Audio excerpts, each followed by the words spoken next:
L'objectif du travail de la R&D chez Paulet, c'est de rechercher et de développer des produits qui seront efficaces et qui répondront à des problématiques clients.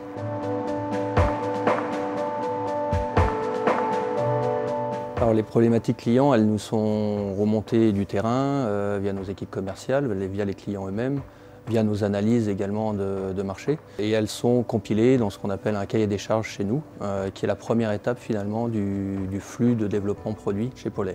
C'est lui qui va matérialiser, formaliser finalement la problématique à solutionner pour le client. En amont de la conception, en fait, on a besoin de recherche et d'innovation.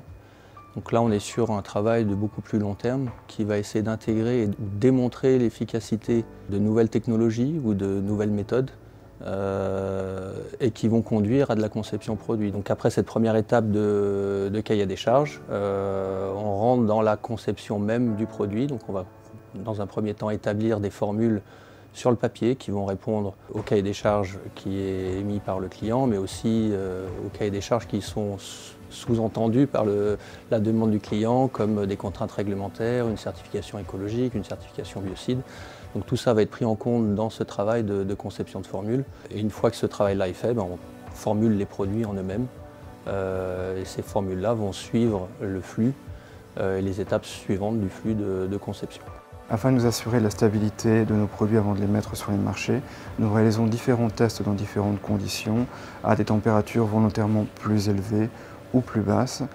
Parmi nos tests d'efficacité, comme nous produisons des dégraissants, nous avons des tests de dégraissage, mais nous avons également des tests de détartrage pour nos détartrants, pour nous assurer de la stabilité et du stockage sur le long terme de nos produits chez les clients.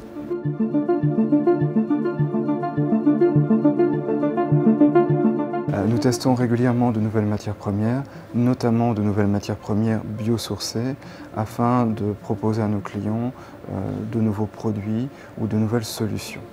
L'objectif du travail de la R&D chez Paulet, c'est de rechercher et de développer des produits qui seront efficaces et qui répondront à des problématiques clients. Donc oui, il y a des tests qui sont effectués et des tests d'efficacité qui sont effectués. Donc c'est l'étape qui suit les études de stabilité. Donc on a des protocoles de tests développés en interne, des protocoles de tests de dégraissage, de nettoyage, de détartrage, de traces par exemple. Donc ça permet déjà dans un premier temps de valider l'efficacité des produits à l'échelle du laboratoire. Et puis ensuite, une fois qu'on a des très bons candidats qui sortent de ces tests-là, on va faire une validation finale d'efficacité sur le terrain. Donc avec le client et avec le demandeur finalement ou l'initiateur de la demande. La relation que Paulet essaie d'établir avec ses clients, elle n'est pas uniquement au niveau commercial. On essaie de créer des liens à différents niveaux, à différentes fonctions.